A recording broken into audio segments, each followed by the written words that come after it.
I'm investigative journalist Molly Barrows. For years, I've covered the stories that made headlines in Northwest Florida and all along the Gulf Coast. Murders, missing persons, and mysteries of all kinds. These cases are far from over for many victims because the full story has yet to surface.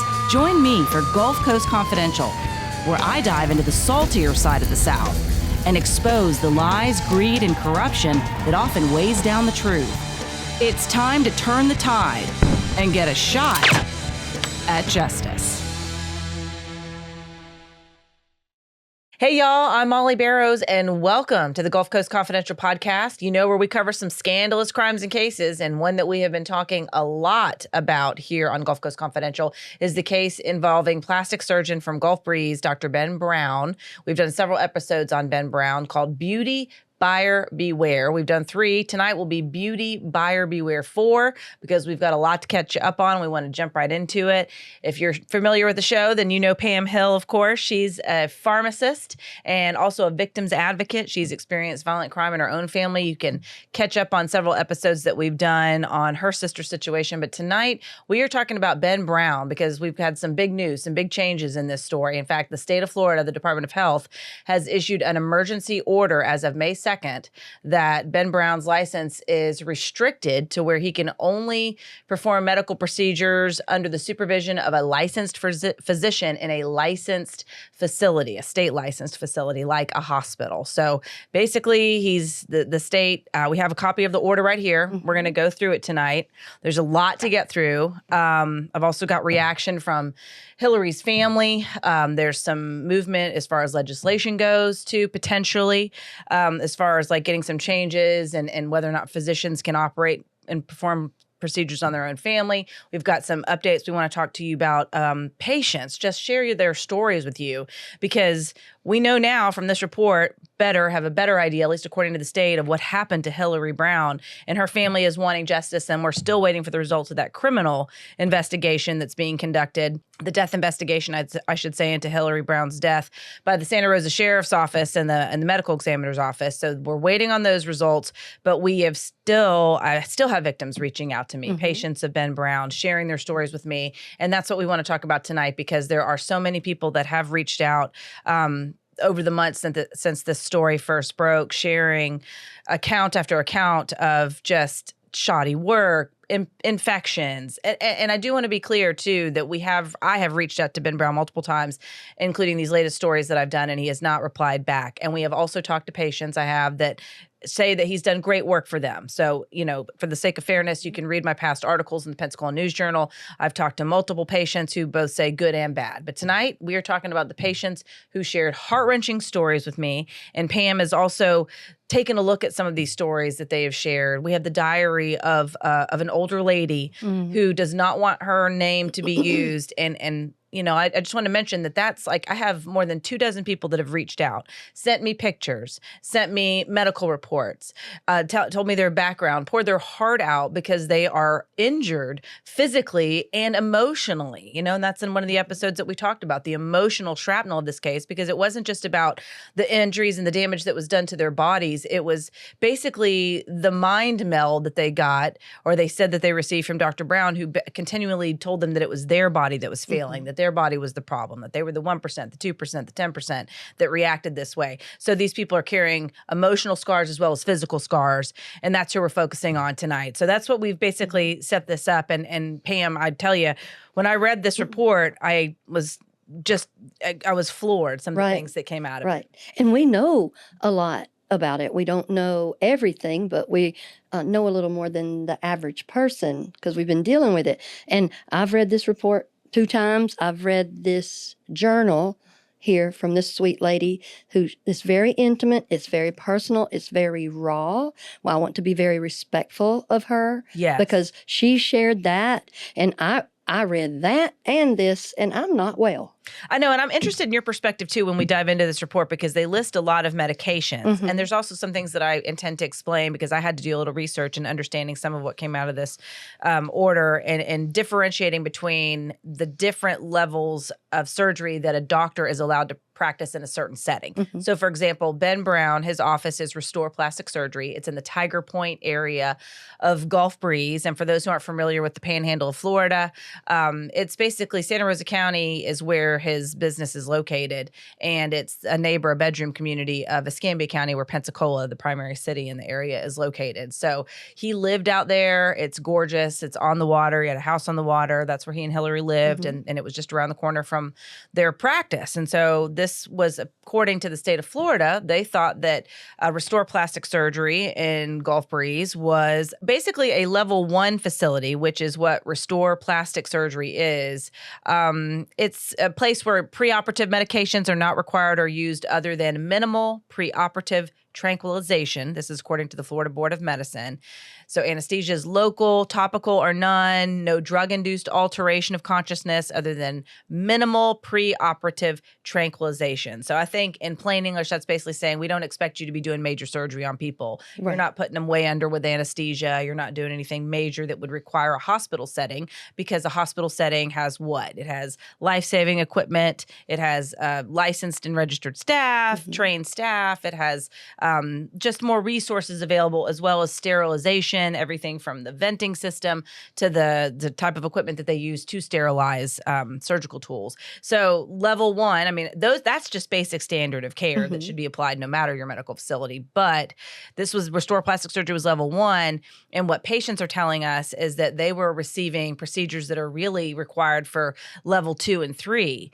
And so Ben was not registered or inspected by the state of Florida because he was a level 1 facility, but he was performing procedures according to patients and former employees that were level 2 and level 3 procedures. And facilities that handle surgeries like that, that's where a patient, according again to the Board of Medicine, is placed in a state to tolerate unpleasant procedures. So heavier anesthesia, general or major, anything to really sedate you before a more invasive surgery, if you will. And that kind of facility needs to be registered with the Department of Health and submit to annual inspection. So nobody was inspecting Ben Brown. And we have, Deborah Guy, former employee who came over, a surgical tech, who worked for him for a short amount of time, because basically she ended up reporting him to the state for the violations that she saw, which were very unclean, not a sterile environment, cleaning tools in a distilled bucket of water, or being told to clean tools in a sink. She told me the last time I talked to her, which was just a few days ago, when I was asking her about her reaction to this report, she said, Molly, it was no different than performing surgery in a garage. He was taking no precautions as far as the ventilation that I talked about, the sterilization. That's some of what the state gets into, that there were some violations with the staff not wearing masks or following proper protocol. Basic standard medical care seemed to have been the theme that I was getting out of this report, just failure after failure after failure. So Deborah Guy was essentially saying that there was a time when she came in one time, in fact, and there was some fat that was from a liposuction, and it had not been properly disposed of, and some had fallen on the floor. And she came in one day and there was a trail of ants eating the fat on the floor. And she said she reached out to Hillary about it, and Hillary basically just got some cleaning supplies and cleaned it up and mopped it up. Yeah, see, this is why I'm not well after reading all this stuff here. It is a lot going on at one place. And I think sometimes people that are a healthcare professional and running a business at the same time, it's very hard to wear both those hats. And it seems like right here is like Dr. Brown kind of outkicked his coverage on being able to manage and maintain a daily office and employees and other staff, maybe employees out front, staff in the back, patients, record keeping, because a lot of that is in here. The record keeping is in here, that either he didn't do it or he did it and it said something different. So all that's through here when we get through here. So basically, we want to make sure that we do say, Dr. Brown, he was board certified with the American Board of Plastic Surgery, and it says that here. And it says that basically around 2021 is when his business started to decline, and I mean his practice, not necessarily his Yes. business, but one follows the other like that. And that's consistent with what I've heard from other former employees, including Shannon Grange, who did not work for him at Restore Plastic Surgery in Tiger Point, but she worked for him in his office when he was in downtown Pensacola. And, she left right around this time and basically said that he was already starting to become more of a bully. He was emotional, highs and lows, stressed out to what you're talking about because he was dealing with both the business side. He was out on his own, not necessarily affiliated with anybody except North Florida Surgeons, who was essentially providing payroll and HR services type things for himself and other independent doctors. But at any rate, around 2021, she said that there was some stress. And I've had others point out too, that was also right after COVID, and plastic surgery are elective procedures. So if money, I mean, you're in business to make money, you're in business to do what you do and obviously make a living. I imagine that cut into his living too. So I imagine there were issues with why the practice began to I'm decline. sure, because the pandemic affected everybody. We changed how we lived. We changed how we do business. If these, like you said, they're elective and they had to postpone all the surgeries. So these were going to get pushed to the back and maybe at office suites, operating suites in the office or level 1. And so I can see where this could happen, but basically what they were saying, that the business, the practice was dirty and poorly maintained and tumultuous, and Dr. Brown could be vindictive, and that it all just started to decline, and he started delegating more responsibility out to his other folks that were practicing with him. Right. And the report specifically names his physician assistant, Sean Kirby, as well as his unlicensed wife, HR. Which is interesting to me. They call her HR, but that's who they're talking about is Hillary. And then the state goes on to say in this report that she was not a licensed healthcare practitioner, was not qualified to practice medicine, including performing cosmetic procedures, and was not legally permitted to perform cosmetic procedures at Restore Plastic Surgery. So a lot of times in these reports, they read essentially like a legal document because the state is making their case.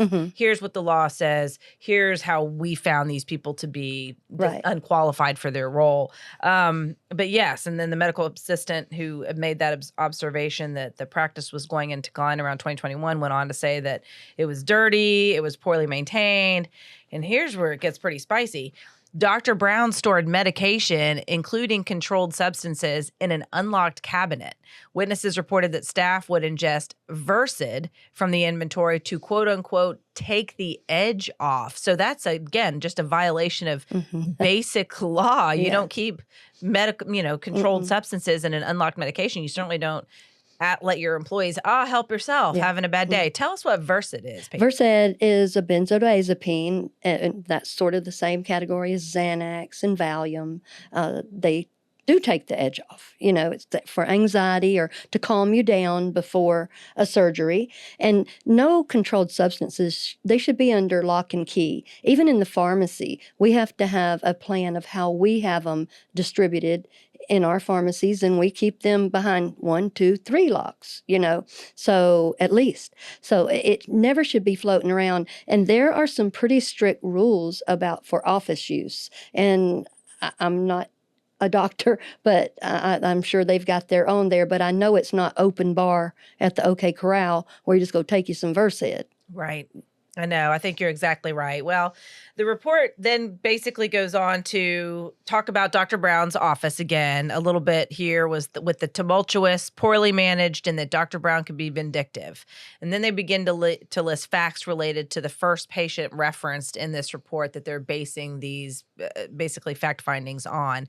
These facts relating to patient BF, this is all verifiable if you read any of my previous articles about Ben Brown, and especially those where I talked to patients who came forward after the death of Hillary Brown in November of last year while he was performing procedures on her at his office, Restore Plastic Surgery. She went into cardiac arrest. And we're going to get into what the report has to say about that in a second, but that's essentially when she died. That's when she was in the hospital without legally brain dead after a week. And so, but she'd gone into cardiac arrest at the office, ended up at the hospital eventually, where she stayed on life support for a week before they had to take her off life support because she was legally brain dead. And multiple women and men came forward afterwards talking about experiences with basically Ben Brown performing procedures on them that did not go right, and that they had terrible injuries and pain and suffered permanent scarring and injuries as a result. And so I talked to a number of people. And again, I think that you might recognize some of the facts from this report and some of the facts that are in my article. So the first one that the state references is patient BF, a 40-year-old woman. She met with Dr. Brown to discuss undergoing a breast implant replacement, tummy tuck, liposuction, and fat injection into her hips. And at that time, Brown also told her, well, hey, why don't we do more fat injections, is how the state puts it essentially. But it's also known as a Brazilian butt lift. So that's to give you that baboom booty, I guess. Yeah. And she didn't want that. And she told him as much. And she specifically did not authorize him to inject fat into her buttocks. And that is what the report says. And that is what patients I have talked to have told me. But despite the patient's decision not to receive a Brazilian butt lift, Dr. Brown inaccurately, it says, documented in patient BS records that she wished to have those fat injections to improve the lateral contour of her buttocks. Well, see, this is where the hiccup, the hiccups for me there, because it's pretty clear. You've talked most of the time. I've never had plastic surgery, but if I do, I'm going to make sure that we're all clear. Of what we're talking about. Incorrectly? Yeah. Well, see, this is what I was going to say. All through this report, it will be there was no documentation of it. Now, because he didn't do something. Now, when he did do something, it says he inaccurately documented it. And there's something in medicine that's known as, if you don't document it, it didn't happen.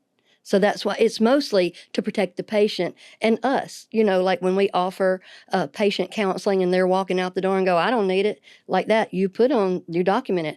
Patient refused counseling, whatever time and date. And there you go. It's documented. Because later they could come back and go, nobody told me. You're like, well, we were ready to tell you, but you didn't want to listen. So this is, you're going to find this coming in and out. Sometimes it will be inaccurately documented. And sometimes it will be, he didn't document it. But my point is, I would want to know, if I was the surgeon, what they asked for, and I make sure it was abundantly clear in my mind. Absolutely.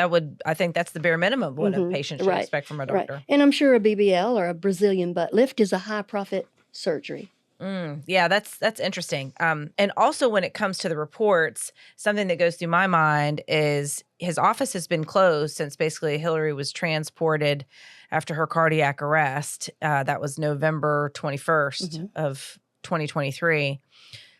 But he has been in and out of that office, as has been documented and seen by you and I, and certainly by many, many other people who have watched him and continue to basically follow his progress, if you will.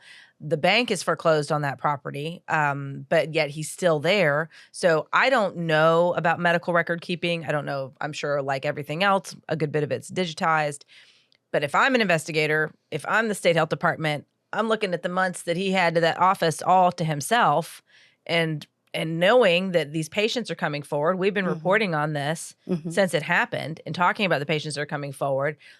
My mind goes, okay, well, inaccurate, or was it added later? Right. Or, or omitted, or was it omitted now, or was it omitted? And I don't know. Yeah. I don't have any reason to think that necessarily happened. I'm just thinking of the opportunity and the time lapse. Right. And we don't know what happened in those first few days, because I'm sure there was a lot of chaos and, oh my goodness, she's in the hospital. She had a seizure. Yeah. We didn't get emergency help. So there's a lot of chaos going on. And I don't know, theoretically, they could have had somebody with law enforcement maybe go in there and shut down the computers or take what they want, because it is mostly. Maybe so that's a possibility. But it does seem rather odd that there's just this free access coming in, coming out, coming in, coming out, when I don't know how that is, but I would think once they seize your assets or they foreclose, you're not supposed to be running back and in and out of it. But you still have to get your stuff. But I would think that would be with a policeman. So I don't know. This is me going, maybe something. These are questions that we have thinking about how the process works. Right. Because it could have been immediate, because,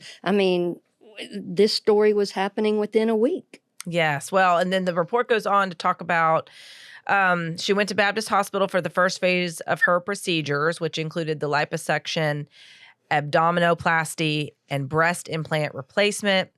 So in addition to those consented procedures, Brown also did the fat transfer, gave her the BBL, 1,100 milliliters of fat into each of her buttocks. So a total of 2,200. Do you know how much that is? Yeah, 1,100 mils is a little over a liter. It's like 30 mils is an ounce, so it's about 36 ounces there. Yikes. Yeah, that's a lot. And that's what I was looking at too. Like the fat transfer, they put it there in milliliters, so that's what we're talking about. And the gluteal fat transfer was unauthorized. And that's a lot. It's not like that's a 5 mil syringe or something. And I'm not a surgeon. I don't know. And I would think that would be another thing you would talk to the doctor about. Do you want a Brazilian butt lift or do you want a Brazilian butt lift? Right. How many mils do you want? Most people, I have overheard this, people know what size of breast implants they want. I would think they would know what size of buttocks they would want. So that's why that undocumented or inaccurately documented, it triggers my brain to go, that's just another cover up on that. That's one way of saying, well, this wasn't right either. So after this unauthorized procedure, BF experienced severe pain, blurred vision, and swelling. Additionally, her incision began to open and leak as well. And that is something that I have heard certainly from patient after patient after patient who reached out, sending their pictures, sending their reports. So the opening and the leaking of the incision. Then there's this description of the first of many scar revision surgeries and follow-up procedures that BF has. And it says here that Dr. Brown delegated to the physician assistant, Sean Kirby, to perform. And this is the physician assistant that the medical assistant said that, during the same year, Dr. Brown was leaning more heavily on him and Hillary Brown. So during this procedure, BF said she was crying and in excruciating pain, and she described it as quote unquote pure torture. She said Mr. Kirby excised a large portion of skin and fat, creating a large opened wound across her abdomen. And that just breaks my heart, And when I did my previous story talking to patients who experienced it, among those patients were Jane Hawkins. She was the one that had the 7 by 4 inch wound that opened on her stomach and had to go to Eglin Air Force Base Hospital. And then I also spoke with a young woman, Brandy Fitzsimmons, who was talking about the hole that was left in her stomach. And basically they had to constantly pack it with gauze. And when I was interviewing them, we were drinking drinks that had straws. And her husband pulled out the straw and he said it would disappear like this much. And we're talking about halfway, maybe even more than halfway. He said that's how far the straw would disappear into this tunnel, the hole that was created in her belly. Oh my goodness. Basically. And there's pictures of this hole as well. So I can't imagine, experiencing that level of just revision and pain and having fat removed after you've already had what was supposed to be a pretty, routine surgery. And no surgery is routine in as much as, it certainly has potential risks, but she didn't expect all this. Well, that would scare me if it was a tunnel like that. And I mean, for most things, most folks have had some sort of either seen a surgery, had a surgery or something, and it's miraculous. You get a back surgery or a total knee replacement, and then there's just one little scar right there, and they've taken your whole knee out and put a new one in. I know. So a woman going, this is plastic surgery. People are going in there, they are expecting to come out at least as good as they went in or better. Yeah, absolutely. And then the report goes on to say that during this procedure, to your point, this is a doctor's office, there were several issues with sterility. Neither Mr. Kirby nor the other assistants wore surgical face masks, despite patient BF's large open abdominal wound. Surgical face masks are essential during any procedure in which the patient has an exposed wound to avoid contamination and increased risk of infection. Goes on to say that Mr. Kirby and assistants wore watches and jewelry under their gloves, which are not sterile, and immediately or repeatedly placed gauze on her exposed stomach and then used the gauze to stop bleeding in her wound. Yeah, that's a lot of cross-contamination and stuff there. And I have a feeling that's just because the rules and the procedures were just fast and loose. I mean, if you Yes. got a controlled cabinet over here that's like feeling a little edgy, go get a little Versed or this, that, and the other. And then over here, and that's what happens when there's not good management.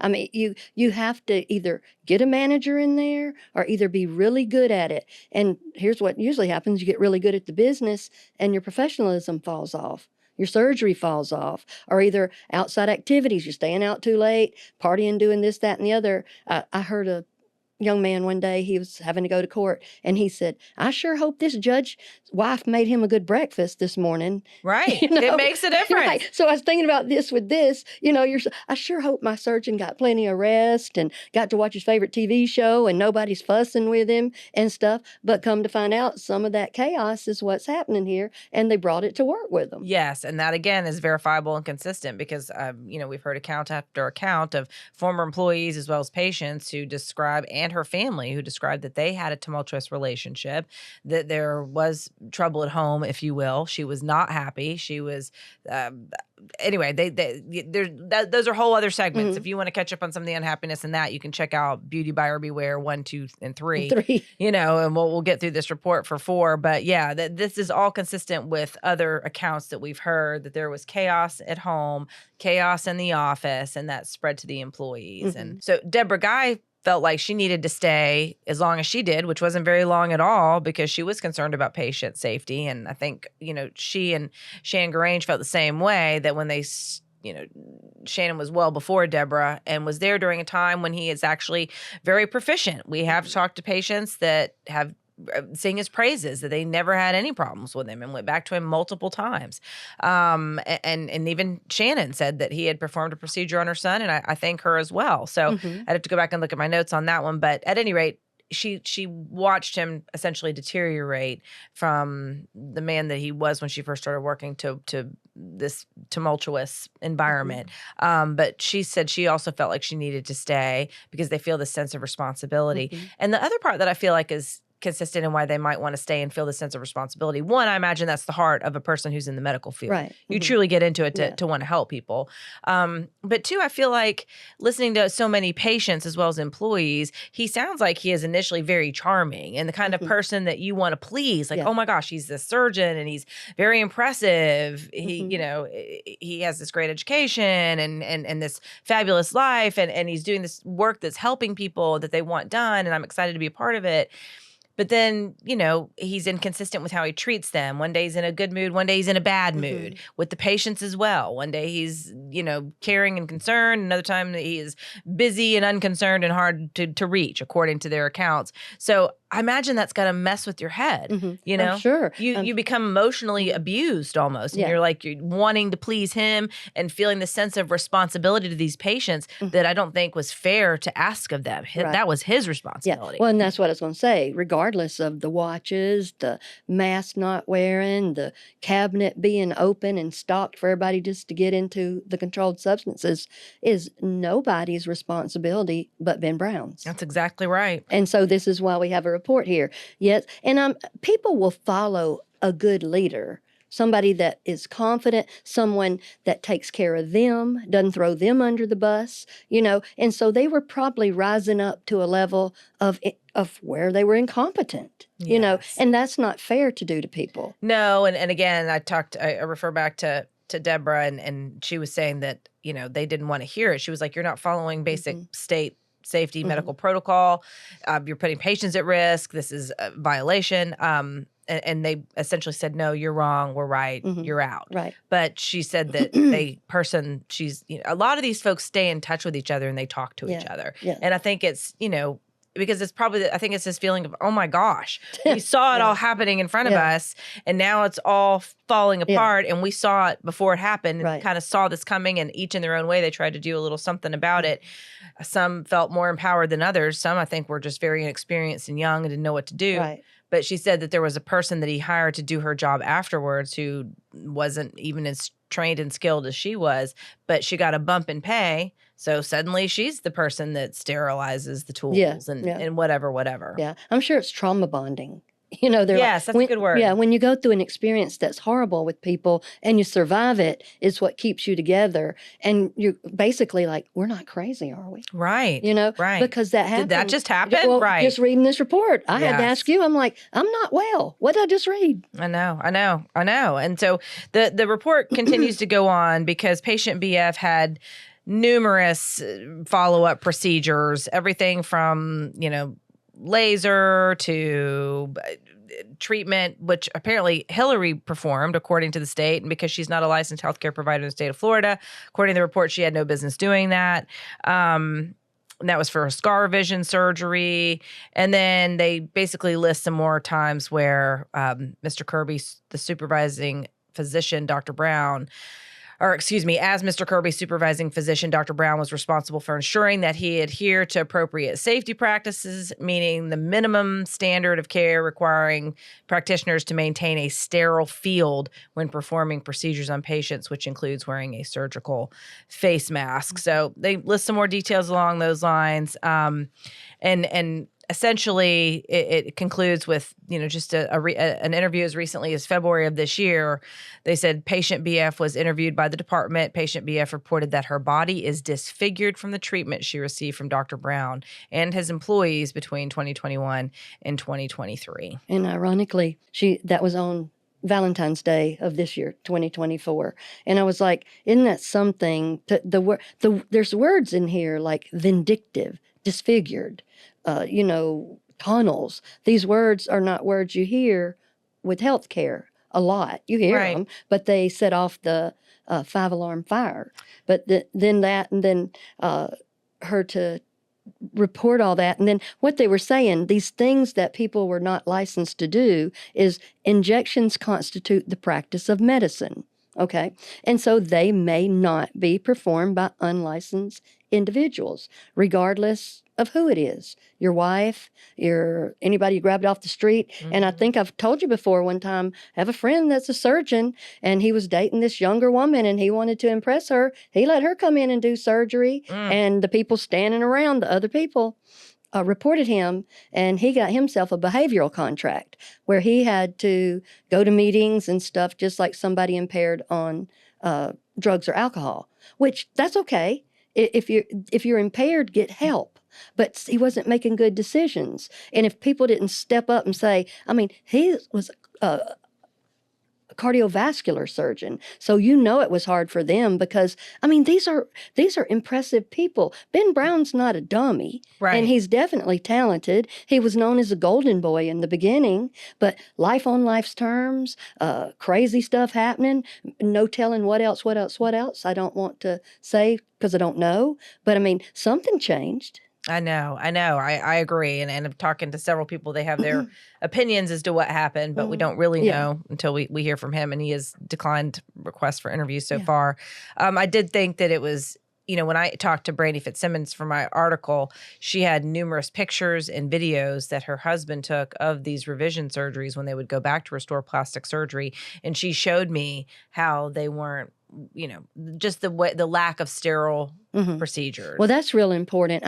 You don't get in the sterile field. My mom was a scrub nurse at UAB, and I remember we would call up there, and she's like, don't call me at work because I cannot, I can't be messing around right there. I'm scrubbed in, and I knew if we called her and she had to jump out, there's going to be a whooping when she got home. So right. You don't mess with that sterile field, And so, and I think that one of the ladies we were interviewing told us that whoever breaks the field, you don't get mad at each other. You go, that can happen. So you ungown, regown, do all the procedures again. It's very important. And I think those of us that aren't surgeons, nurses, this, that, and the other, we don't realize what they do. But here we can realize what some people don't do.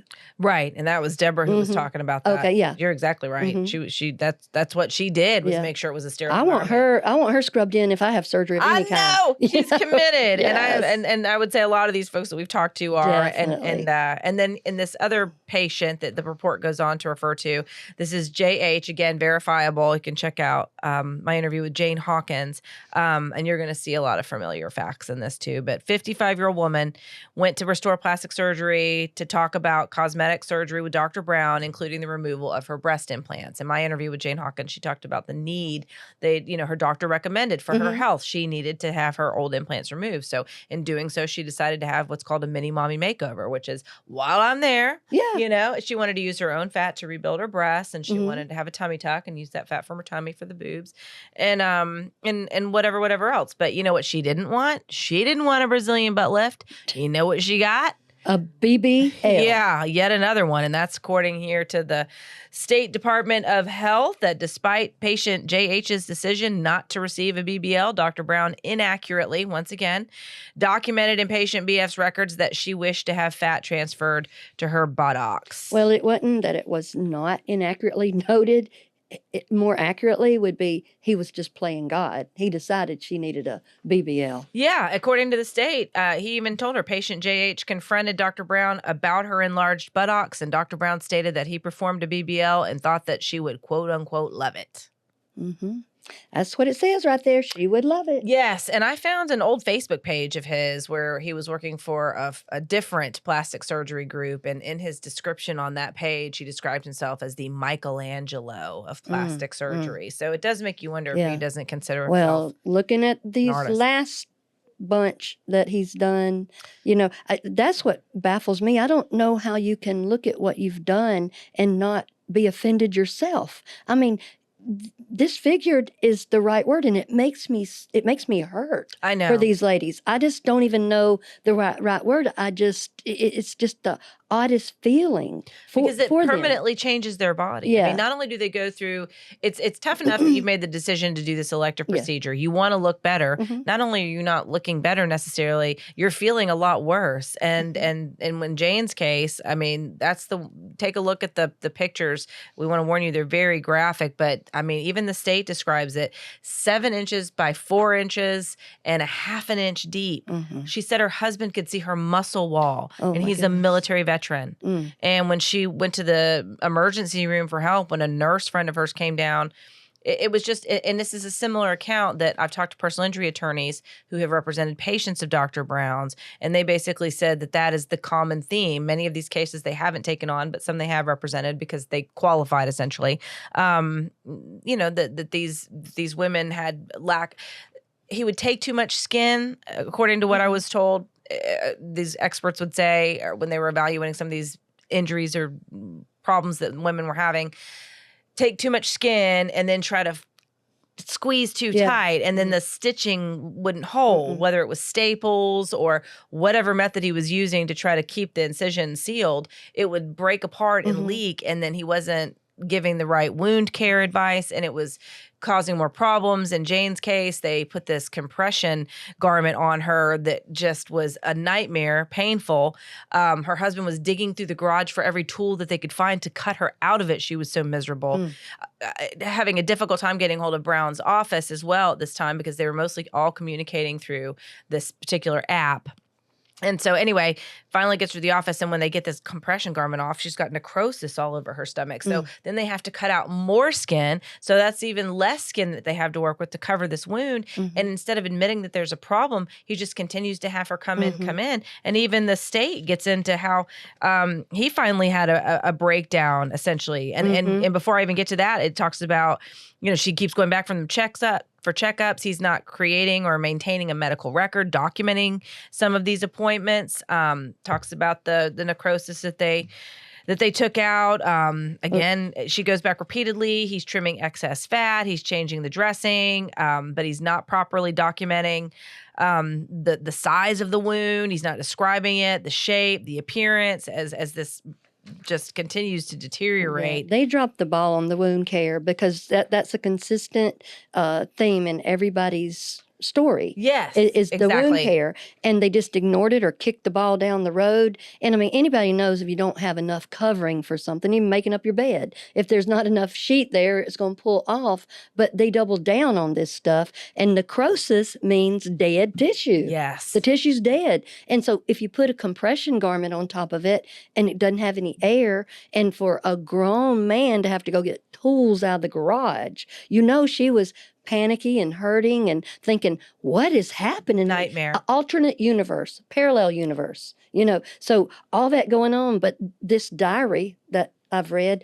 the wound care, it never ends. And I fear that these people are still living with this and will for a long time. Oh, there's no question about it. And we'll get into that diary in just a second. We're almost through with this report. Oh, no, take your time. But basically, Jane continued to go back to him and confronted him and was smart about it. And then he eventually broke down, according to the state's report, and told patient JH that, quote unquote, everything was a mess.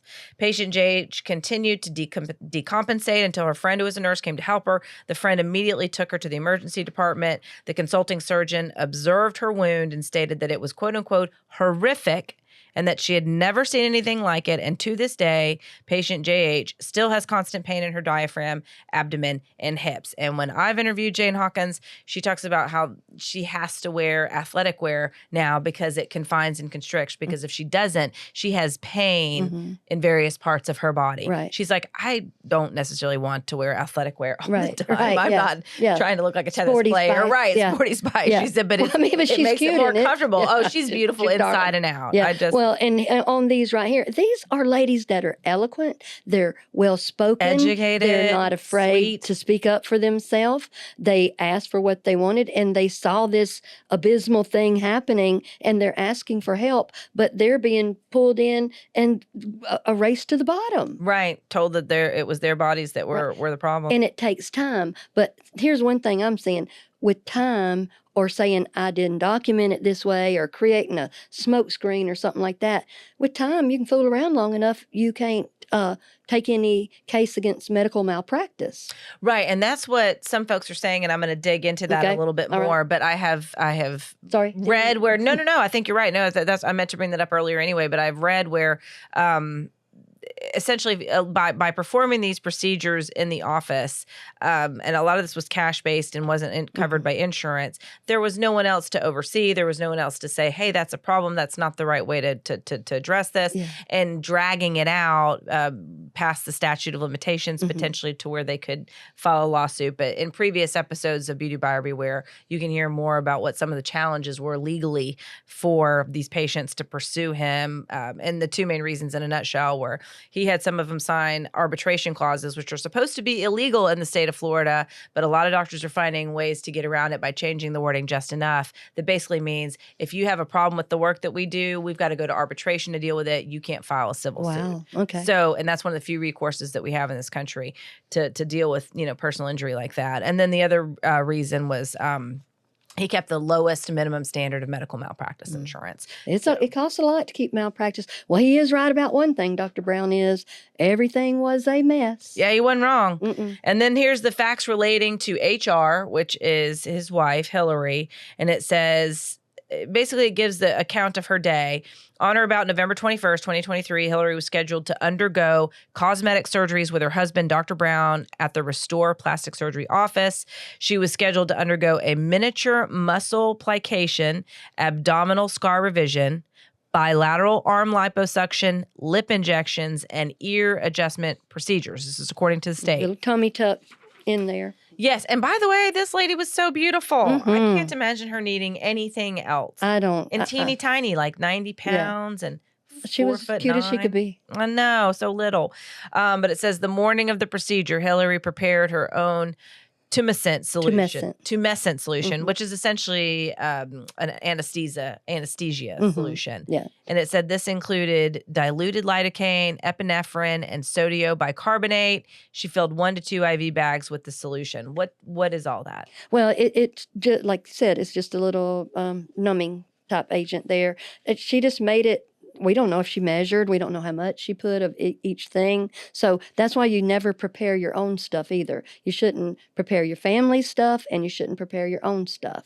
But I mean, this was probably exciting to her. It's like becoming a little chemist or pharmacist, and she was very smart. She was an engineer, yes, I think. So she did have an engineering degree. She didn't get to be an engineer by going, I can't do stuff. Right. She's like, I can do it. he does it. And I can she's do it. around it all day Yeah, long. right. So that's what I think. And then they said at 11, she took like a handful of pills, multicolored pills, one which included Valium. Now, I don't know how they know which pills that was, but you know how we said Valium's a benzodiazepine too? Yes. Well, so is the Versed. So Interesting. you got two in the same category. So that's kind of dangerous. And then basically what she was trying to do was make herself calmer. Well, after the handful of pills, then she did exhibit some signs of sedation. Yep, and that's according to the report. And then they list that Dr. Brown did document that she ingested 5 milligrams of Valium, 50 milligrams of Tramadol, 500 milligrams of Cefadroxil. That's awesome. 8 milligrams of Zofran and 2 milligrams of Versed. And that was at 12 p.m. And he said that there is no documentation of the handful of pills that she ingested at 11 a.m. And then they said she went into another patient's room and removed their stitches while she was on those two benzos and exhibiting sedation. See, this place is like being run just slipshod. This cannot happen. And that's why these people were so upset that worked there. They're like, what are we in? What's happening here? Right. Is this real? And that's what I think when the people come and tell you their story, they're kind of afraid at first. You're like, no, just tell it. Just tell it. Yes, I know. And it breaks my heart. Yes, and we'll get even more of those stories in a second because they just started popping into my head. Right. But at around noon or 1 p.m., a medical assistant began to prepare the procedure room for Hillary's procedures, and Dr. Brown closed the office to the public. So there's the after hours reference there. So basically, the public wasn't allowed to come. He'd shut it all down. She was marked for surgery, it says, and she returned to the procedure room about 30 minutes later. A medical assistant gave her another dose of Versed, and then do we want to talk about how he documented the anesthesia solution? Well, he documented how much he used of the tumescent solution. And then it says, however, that she prepared the tumescent solution and did not create any documentation. So he couldn't ensure the concentration of the tumescent solution that he used. He didn't really know. No, because he doesn't know what she did. He knows what he did. Well, and then the next line says, the minimum prevailing professional standard of care requires physicians to ensure that fluids injected into a patient are properly prepared. I mean, it seems like the kind of thing like, duh. Yeah, it was sort of like making a cake even. You're like, did you put in the flour? No, I don't know. Well, just put it in again. You can't do that. That messes everything up. And then, with the Versed, that not only is calming, you get a little bit of amnesia with that too. You don't remember the surgery or things right in that immediate time right there. So that's why it's a drug of choice. Interesting. Well, they repeated too, Dr. Brown fell below the minimum prevailing professional standard of care by permitting her to prepare that solution and then using that solution prepared by her without being able to ensure that it was the correct concentration or solution. Right. And that used to be one of the ingredients they used in the lethal injection. Yikes. As the first calming agent. And now they've changed from that. In Florida, our state was one of them that did do that. But because of the amnesia and because it can, kind of calm you down and take the edge off. They're not wrong about that. Interesting. Well, then it starts talking about the procedure itself and how he injected that anesthesia solution into her abdomen and into each of her arms. He used all the contents of one to two IV bags and requested staff bring him xylocaine. And then it said Brown instructed an assistant to pour the xylocaine into a bowl. He then drew the fluid into a needle and injected undiluted xylocaine into her arms. What does that mean, undiluted xylocaine? It means just it's ready to go. It's plain. He didn't mix it with anything else. Would you normally mix it with something else? Well, I don't know. I don't do surgery or anything, but I mean, Why not, Pam? Well, because I'm busy, but busy filling prescriptions. And that's about all I can do. But I would think that the point is that we're just playing loose and free here. That's what it seemed like to me, but I wasn't sure. I don't really know much about undiluted xylocaine. Yeah, these are all what the feezy moments. They're just what the feezy. Well, apparently he did perform the scar vision and muscle plication procedures. And then it says she assisted in her own procedure by suturing the skin back together. Okay, I got a question. It must have been her stomach. Yeah, I would think so. Yeah. So that means like after this, she sat up and sutured her skin back together? Yes, that's how I read it. Well, the way he had been stitching people up, I would probably do it myself She too. must have seen Yeah. all those wound cares gone wrong. So during this portion of the procedure, it says she became restless and her feet began twitching. He then performed liposuction on her arms and her twitching worsened. He took a break after completing her arm liposuction. Dr. Brown documented that he injected, quote unquote, a more concentrated solution of lidocaine into her face and lips. And then it goes on to list the milliliters of the various See, drugs. he did put that out. 20 mils of this, 20 mils of that. So it did write. So he does know to write it down. You got to do it every single time. You Right. can't just do it when you want to. It's like brushing your teeth once a month. Right. You got to do this every single time. So Dr. Brown documented that he injected this more concentrated solution of lidocaine into her face and lips and all that it included. But it said, however, witnesses observed Dr. Brown inject undiluted xylocaine into her face. It said Dr. Brown failed to accurately record the anesthetic medication and or dosage given to her during her procedure, and that she stated that her vision started to blur, and she told Dr. Brown, her husband, that she saw, quote unquote, orange. And the state adds restlessness, muscle twitches, and blurred vision are all early signs of lidocaine toxicity. But Dr. Brown continued injecting lidocaine, xylocaine into her face, and during the procedure, she became unresponsive and began to have a seizure. It says a seizure can be a medical emergency and requires immediate transfer to a higher level of care for assessment and triage. When a patient experiences a seizure during a medical procedure, the minimum prevailing professional standard of care requires a physician to immediately initiate emergency transfer to a higher level of care. So where they're going with all this, y'all, is that a medical assistant asked Dr. Brown if they should call 911, and Dr. Brown said no. Over the next 10 to 20 minutes, a medical assistant asked Dr. Brown if they should call 911, and Dr. Brown said no or wait. And the medical assistant was scared and a new employee, so she did as Dr. Brown instructed, according to the Department of Health report here. Dr. Brown failed to immediately initiate emergency transfer to a higher level of care when she experienced a seizure. He instructed staff to retrieve a pulse oximeter, blood pressure cuff, stethoscope, oxygen tanks, and EKG leads. One assistant did bring back the pulse oximeter and blood pressure cuff. Her blood oxygen saturation and blood pressure were low. And that right there, the fail to initiate the emergency transfer to a higher level of care, is what keeps coming back as one of the main reasons why this has happened. And then they talked about how the assistants went around the office trying to find all these supplies that he wanted, but they didn't know where they were or if they even were at the office. The assistants did not know if the office had a crash cart or AED, and we've talked about this in previous episodes, but basically the crash cart has life-saving equipment on it. And the state says when a patient's vitals decline, he, again, fell below that minimum standard of care for not calling the ambulance and getting her to the hospital, basically, when that happened. Said 2 assistants went to look for the oxygen tank and found a machine, but they didn't know if it was the right machine. So and then Dr. Brown asked for someone to bring him a stethoscope, but no one could find it.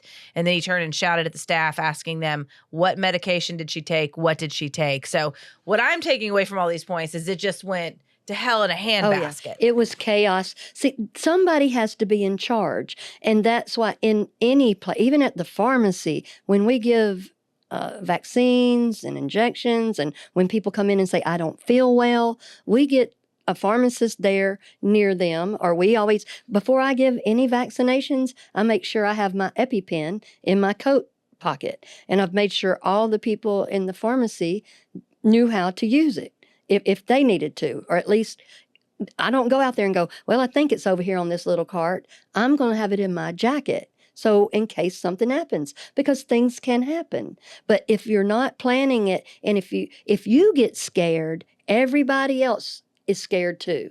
So you have to keep yourself together and know what you do in case of an emergency. And it is not wave off 911. Right. And it is not Lord. to do any life-saving CPR or whatever you need to do. Those are things that it is not. And I'm not trying to be hard on him. Someone died. from this. His wife died, and it was not necessary. And a lot of this stuff that happened before, not knowing what we're putting in our body, taking it so close to just closing the office down like, oh, I guess we'll do a little surgery here. None of this. This is why I don't think he wanted too many intelligent people around there, because they would call him on his stuff and they go, you know what? Peace out. I'm out of here. I ain't being around all this because somebody's going to die.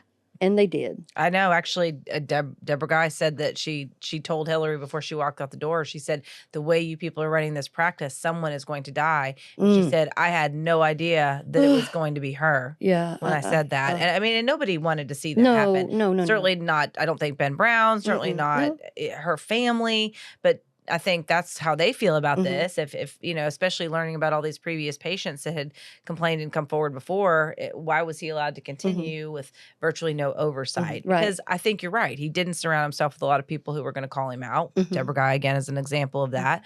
But I do think that there were other medical professionals who heard the rumors, knew what was going on, because I've talked to plastic surgeons in the area who have done the revision surgeries for a long time. I've talked to personal injury attorneys who have talked to these patients. So people knew, people were aware. They were even filing complaints, some successfully, some unsuccessfully to the state. My big question is, why wasn't anything done sooner? Where are the holes that we can sew up those holes and do some literal legal wound care so that this doesn't happen to someone else? Well, I think, just jump in here real quick, I think even level 1 should be regulated and inspected. That would be one way for that, because anytime you create a loophole for people, they go to it. You do it in legal field, you do it in sports, you do it in business, and people just figure out that we're like water, the path of least resistance. But you have to have integrity and care about your patient.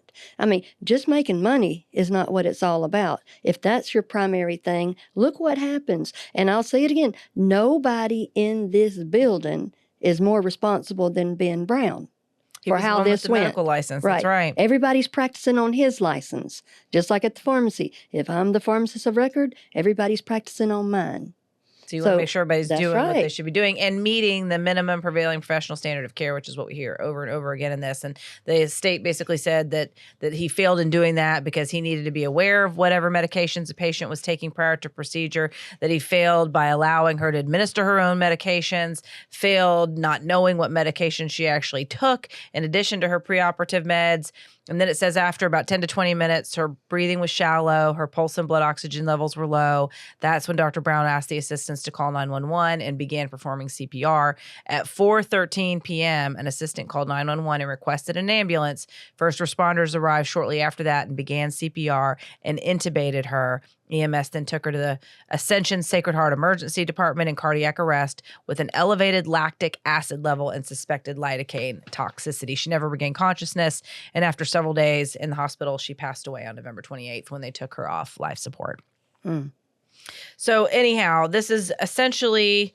The state then goes on to say all the reasons that you've heard, but why this is a violation of state law, everything from not having staff wear proper facial coverings to having the open medication cabinet to not taking care of patients' wounds properly to the unauthorized BBLs.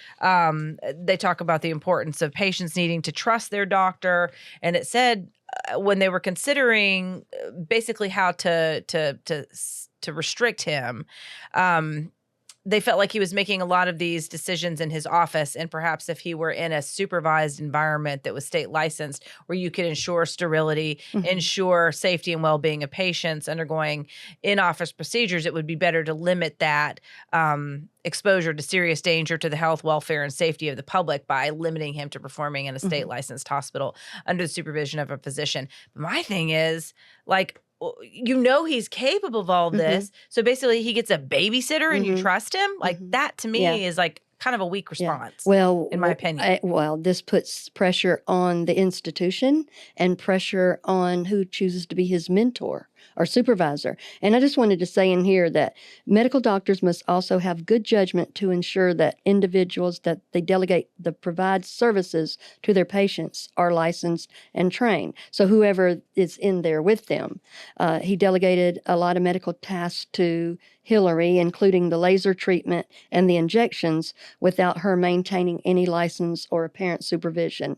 And so his blatant authorization of unlicensed activity and the poor judgment, he cannot be trusted to ensure that his patients receive appropriate care when in an office setting. And then most egregiously above all, they said it was careless and haphazard. And that's from these things that we've just done. And they said the level of disregard paid to patient safety, even when the patient was his wife, indicates that Dr. Brown is unwilling or incapable of providing appropriate level of care to his future patients. Most problematic violation was the failure to react swiftly in response to a serious medical emergency. And that's what I take away from this. I don't know what all the concentration was or anything, but I mean, we can do shoulda, woulda, coulda and go, if somebody would have called in that exact moment, if they weren't doing the CPR, still, even if you're doing the CPR, we need to do that. And then an independent medical expert has determined that Dr. Brown's poor management of his practice has prohibited him from being able to ensure the safety and well-being of his patients undergoing in-office procedures. And basically, he's a danger to the health and safety of the public, the citizens of Florida. Yes, and so now his license is restricted unless he can find a supervisor in a hospital that'll let him practice. Mm-hmm. I reached out to Baptist, West Florida, and Sacred Heart several months ago when I first started looking into the story, and both Baptist and West Florida hospitals confirmed for me that he does not have hospital privileges there, or surgical privileges. Mm-hmm. And then I never did hear back from Sacred Heart, so I don't know if he has privileges there or not. But yeah, and then the conclusions of law basically define medical malpractice. So they're saying that a lot of his behavior constitutes medical malpractice. And then, essentially the report wraps it up. This is why we've done what we've done. Here's the facts that back up our decision. And then he said he has a right to a judicial review. He can appeal this process if he wants to, but they expect the formal discipline of his medical license to be promptly instituted and acted upon in compliance with state law. And this is all per Joseph A. Ladapo, State Surgeon General of the state of Florida. So I did reach out to Jane Hawkins. I've reached out to several other patients that both on and off the record to get their reaction, and they are all thankful that the state of Florida is looking into this. They are thankful that higher ups are finally paying attention. I think there was disappointment, though, that he didn't lose his license altogether. Mm-hmm. I think sometimes they keep that little wiggle room in there so they don't get sued later or what have you. They're like, this, if you're going to practice, you're going to do it where we know where you are, and you will be, like you said, have somebody right over you. Absolutely. That's responsible for you. And I know that a lot of people are going to say, oh, I don't know if I want him riding on my license. Yes, it'll be interesting to see if anyone does step forward. Yeah. Well, I haven't heard too many physicians comment on this either way. It's true. We'll have to see what happens there. And as we wrap up this segment, I think it's important for people to know the impact that he has had on some of these patients. Again, some patients I've talked to said he's been nothing but great, did great work for them, and they would go back to see him again, and they hate that he's enduring all of this, is how they put it. But there are a lot of patients, and I have seen the pictures, and I have talked to them, and I have seen the scars, and I have seen the reports, and I've seen the tears. And it is heartbreaking. And the woman who gave me this diary, and she is an older lady. She had breast cancer. She had to have a double mastectomy. She went to him for reconstructive surgery. And you've got all the details more. And she gave us permission. She doesn't want me to use her name, and I can understand that, because let me tell you, I got 24 people, and a good number of them don't want their names out there, but they have shown me all the verification that I need to know that they were truly patients. I've seen their office paperwork. I've seen their pictures. And this precious lady brought a whole case file, including her diary of what this experience was like. And Pam, I think you were going to share some of that with us. Yeah, share some of it. She starts documenting in January of 2018, and I'm just going to read some of the things. So we're being very respectful because this is intimate and personal, and this is painful. She's the first. It's beautiful writing. It's a story, but I'm just going to hit the highlights. She's got January 26th. I'm so excited to get back to normal since my breast cancer, because she was having surgery after she had breast cancer. Then she's in the hospital, had her surgery. I get to go home. I'm so glad this is over, But then now she goes, oh, I'm surprised at how much this does hurt. It actually hurts more than when I had my double mastectomy in September. And then she goes over here to document that her husband and daughters has appointments and how she can't go, but she's thankful she has a bed that can go up and down, and that she basically documents again, I'm feeling worse and worse. I don't understand what's going on. She knows something's not right. Then again, she goes on in February, I'm feeling worse instead of better. And further on in February, she says, my right breast has turned light brown. I'm scared to death. Double exclamation points. Has the breast tissue died? She's kind of intuitive here. Other patients I've spoken had the exact same experience. In fact, one of them, the flesh necrosis again, had rotted to the point that the implant fell out. Wow. And so she's saying here, my stomach incision is starting to reopen. We've heard that before too. And then she writes a little thing here that's really personal on Valentine's Day. And she drew a little sad face right beside it. And it says, this is the first year that I've never given, we're going to call her husband Tom a Valentine. And it's affecting her there. Then let's see what else she's got down here. This is when the boils start coming. The boils that people have told us about. And so she's got pockets all of infection. Oh, I've seen the pictures. This precious woman brought pictures of her decompensating body. And at one point, and you can read about it too, but I as I'm looking through, talking to her face to face, and we're going through her files together, and I hadn't had a chance to go through the diary yet, but she explained to me what was in it and how I could basically follow along with her files to see what happened by following her diary. But the pictures of her breasts, when essentially she has these rare infections that are hospital-borne illnesses, infections. And I interviewed another woman who also got a hospital-borne, 4 different kinds that were in her breasts. Oh, yeah. She feels lucky to be alive. But this particular lady whose diary you're reading, the pus, there's pictures of pus pouring from her nipple like a waterfall. I've just never seen anything like it. I hadn't either. And this is where where she's writing about it right here. She said, I'm so sick. I'm feeling some better, but the places are starting to drain. My left breast poured with infection. I got one of the CNAs to record it with my phone. The nurses said I had at least a cup of infection that drained out of my breast that day. That's 8 ounces. It just makes me sick to my stomach and my heart for her. I'm just reading this, and this is on February 23rd. Every day it hurts so bad that I cry. Never in my life have I ever imagined anything so horrible. And then she got on here. It's just, you're just like you're in her head. All the nurses act funny when they come in my room. I don't look unusual until they're in there to dress my wounds. The expressions on their face tell me how bad they think it is. They ask me, what in the world happened to me? I tell them what I know, that evidently I got an infection somehow when I had my surgery on January 26th. Okay, now she has to rent a hospital bed. And now she says, I'm at the point that I don't want anyone to touch me. I have so many places that they're found. They're wrapping me all the way around my body with an ACE bandage because that's what works best. Isn't that something? So here she is now. She said, Dr. Brown's got a lot of drainage out of one of my breasts. When Dr. Brown came in the exam and saw me, he stepped back and had tears in his eyes. I know I'm a horrible, painful mess. Sort of like what he said, it's a mess.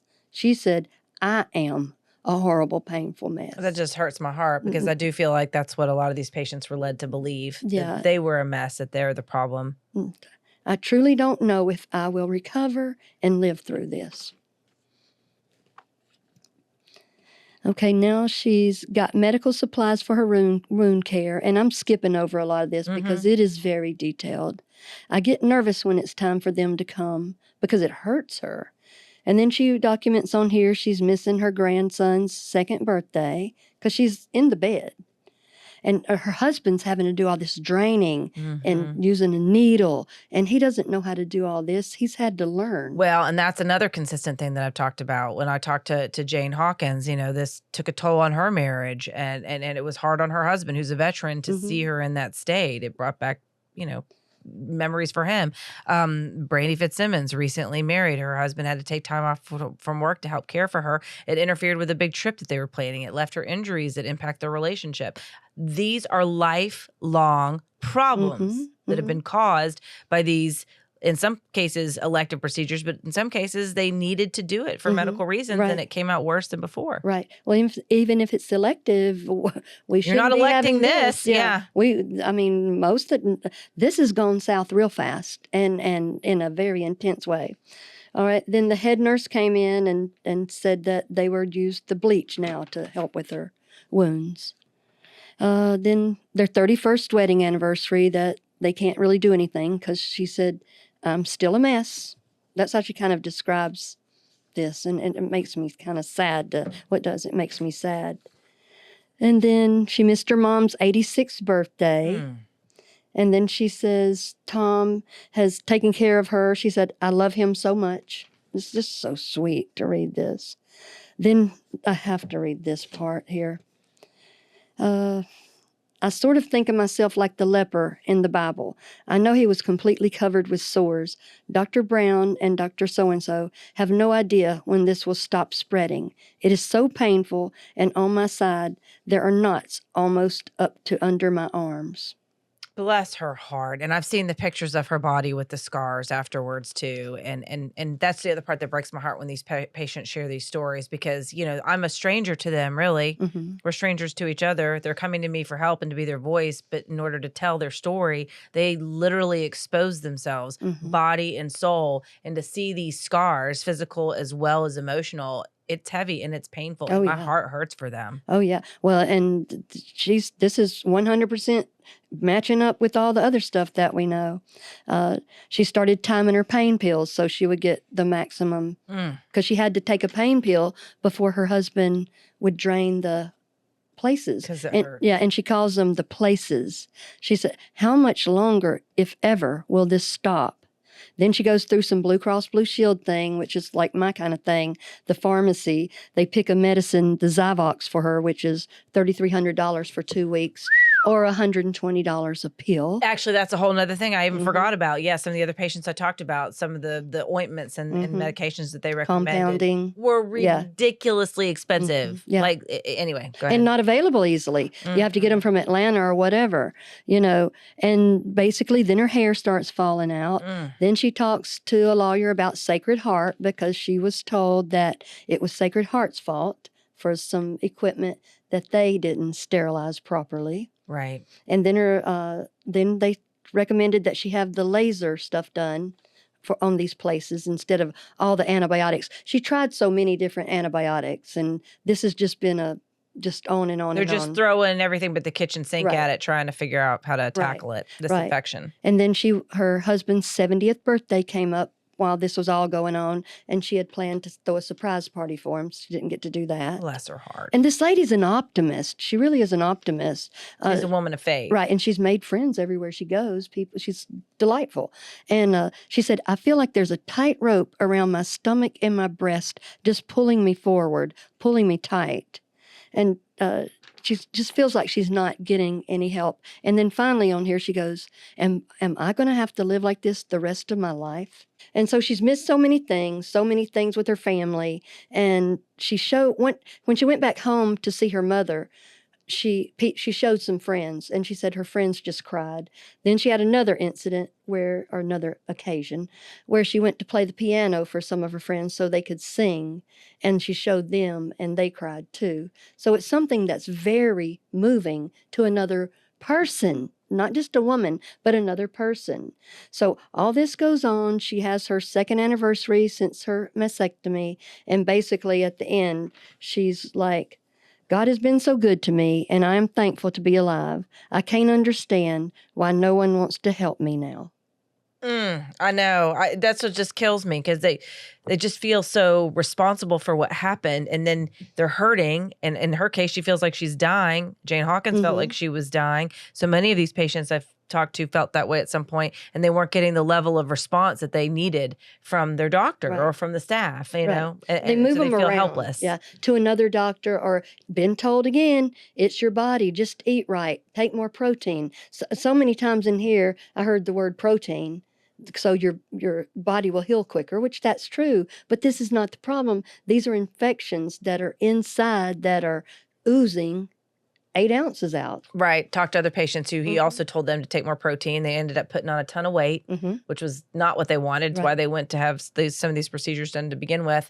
But yeah, that's so powerful. And I appreciate you going through some of that with us and sharing that, because I think it's important for people to understand these are not just, okay, I'm better now and it would cause me a problem. These are debilitating, life-changing, traumatizing events in the lives of these people. And it certainly has been traumatizing for the Ellingtons. That's Marty and Dixie, Hillary's parents. And I spoke with Marty about the state's decision. He, of course, is glad. He is glad to know more information about what happened to his daughter. He's devastated. He feels like if Brown had been held accountable sooner, that this wouldn't have happened.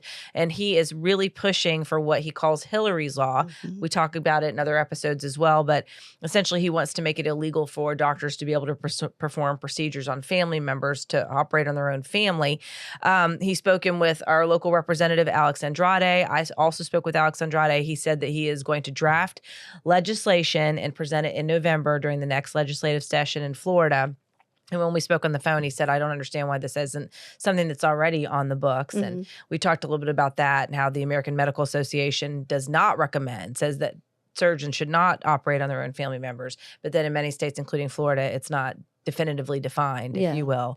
And he agreed that we also need to take a look at the Department of Health's complaint, how many complaints have been issued against Dr. Brown and those sorts of things as well. And also, State Representative Michelle Salzman has also been involved in this case. And I interviewed her a couple of months ago when we were doing a 3-month revisit of it. And she said that she also wanted to take a look at arbitration, because these doctors were getting around. Again, Florida State Supreme Court said, you guys doctors aren't supposed to be using in arbitration because that denies a patient the right to a trial if there's a problem. And they've gotten around it by changing the word of these arbitration clauses. So our 2 local legislators are interested in hopefully impacting policy that will prevent that. We'll wait and see what these bills look like and how they do moving through the legislature. But that is an update on that. And here is the report. And again, so much more. I know this is not going to be it for Beauty Buyer Beware. No. This is Beauty Buyer Beware 4, but sit back and get ready, because you're going to get 5, 6, and 7 probably before it's all said and done, and more. Well, I thank the people that were brave enough to come and tell their stories to the Department of Health, and Hillary's family and the employees and people that have put themselves out there, because it's not going to change things for a lot of people, but it will change people coming forward. Amen. And I'm so glad that you said that. And like I said, my heart goes out to them too. And I'm very grateful that they stepped forward and shared their intimate stories with me. And there's many, many others who we haven't even gotten to yet, but it does feel good to be heard. Yeah. And it can make a difference, and it will make a difference. And we'll continue to talk about it, and we'll see where it goes. Right. So thank you so much, Pam. You're welcome. Thank you. And thank you so much for joining us. That is it for Buyer Beware 4. We appreciate you, as always, for joining us on Gulf Coast Confidential. I'm your host, writer, and producer, Molly Barrows, with co-host and researcher Pam Hill. And a big thanks, as always, to our director, editor, and production engineer, James Roy. And remember, you can always listen to Gulf Coast Confidential wherever you listen to your favorite podcast, and watch right here on the Gulf Coast Confidential YouTube channel. But don't forget to like and subscribe. Subscribe. All right, we'll see you next time.